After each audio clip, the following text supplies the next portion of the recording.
nodded. 1 hour, then we leave. We all lay down and tried to get some rest. I quickly dozed off, then woke up at dawn to an eerie silence. A few more hours must have passed by than I thought. I saw my wife and daughter sleeping next to me, but Mateo was gone. Vanished. The weirdest part was that his backpack, personal belongings, and his boots were still here. Why would he leave all of that behind? Terror creeped in. Maya woke up. Dad, where's Mateo? I'm not sure. I stood up, looked out, and at the tree line, evenly spaced 15 feet apart, were the same red cloths tied to tree branches. I counted 6 before I realized they continued in a complete circle around us. Then I saw the first person watching us. He had a painted face. His body was in red clay and white ash, and he was standing motionless between 2 trees on the south side. Then a second man in what I can only describe as a devil mask was standing on the east side. Then I saw another man, then another, all standing facing me with blank expressions as they eerily stepped out of the shadows. There were about 50 of them, all men. They had knives holstered in leather belts. I had never felt such a sinking feeling of horror. Elena and Maya joined me, speechless. Elena was quietly terrified and took Maya's trembling hand. 8 of them walked towards us, no weapons drawn. One was taller than the others, his devil mask painted black where theirs were white. He stopped 6 feet in front of me and tapped his chest twice. My hands trembled, my stomach turned to knots. He pointed at us, then pointed at the river and raised one finger. I understood the grammar of one raised finger in any language. It meant that we needed to follow them and didn't have a choice. Fear crept up my spine. The hike was long and silent. 3 hours upriver. Maya tried to whisper something to me, and a guard at her left tapped 2 fingers against his own lips, instructing her to stay quiet. I started watching the guard's hands. These people had an entire vocabulary through hand gestures that I couldn't understand. My wife had a light sprain on her ankle, but seemed to be managing it. It was probably only getting worse. We arrived at their village, and I saw that it was embedded into a cliff, which meant it would be impossible for any satellites to see it from above. Only one dirt pathway led to thick mud houses with children watching from doorways with curious eyes. I let out a quiet gasp of fear when we were taken past a row of human skulls that were arranged on a low fence, the way another culture might keep flower pots. Maya looked down at her feet, horrified. Elena looked at me, hoping I had an answer or a plan. I didn't. At the center of the village, they led us to what I can only assume was the leader. He was a tall, massive man sitting on a gold throne. He wore a crown made from what looked like bones painted black. He held a spear and stared at me like I was truly nothing to him. He pointed at Elena, then at Maya, then gave hand signals to the man that led us up here. They instantly grabbed my wife and pulled her away. I yelled, "No! Get your hands off of my wife!" I reached out to grab her, but it was too late. He dragged her away as she reached for me, shaking and sobbing out of fear. Maya frantically wrapped her arms around my waist and closed her eyes, terrified. I held her tight. "It's gonna be okay." Another man ripped her arms off of me. "Don't touch her. She's just a kid." I tried to shove past him, but they were too strong. She kicked and screamed. "Don't let them take me, Daddy. I'll find you, baby. Try to be strong." My heart sank watching Maya being taken away. We locked eyes as she teared up and faded into the distance. Another man grabbed my arm and shoved me into a 5-foot-long cage. I started to quietly panic and felt this overwhelming sense of claustrophobia being in this tiny cage. Mosquitoes kept attacking me, and all I had was a muddy ground to sit on. The height of the cage was too low for me to stand up straight, so I was forced to crouch down by several inches, which ached my legs even more. But I watched these people. They were carrying water and food, some staring at me. The kids were playing with small spears and were vicious with each other. I couldn't stop shaking. What the hell was this place? But then someone else screamed. 2 villagers in devil masks walked Mateo out and placed him down on his knees in front of the leader. His hands were tied up behind his back, and he was quietly shivering and crying. He caught me looking at him out of the corner of his eye and yelled, "You have to get out of here. They're gonna kill us. They said they need 4 sacrifices by noon tomorrow." I felt my blood go cold.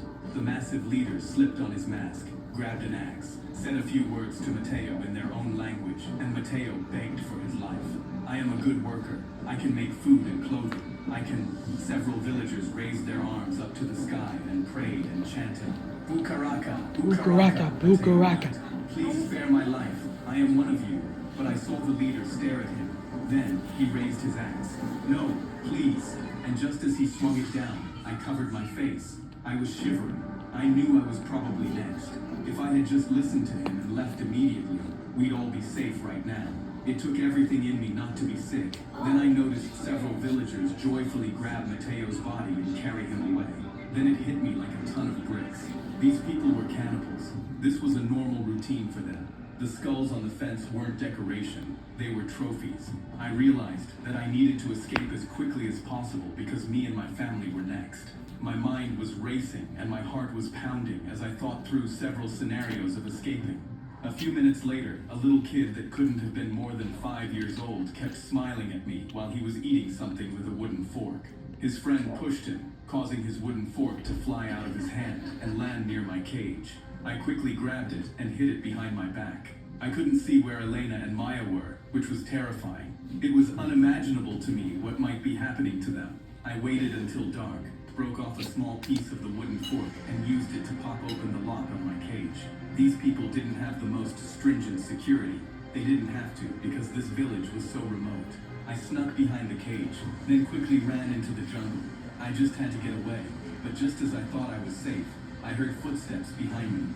Then I saw him. Another masked man from the tribe was watching me, just staring, but he just stayed there. He knew that I wouldn't just leave my wife and daughter behind, so he really wasn't worried about where I went off to, and he was right.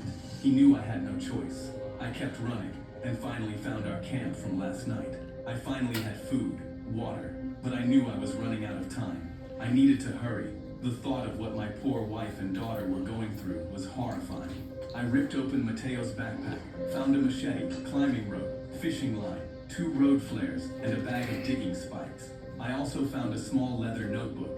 It was half in Spanish with pencil sketches of hand signs. His notebook was a dictionary. Mateo wrote on a page, "Will the lost child return to his people?" Was he talking about himself?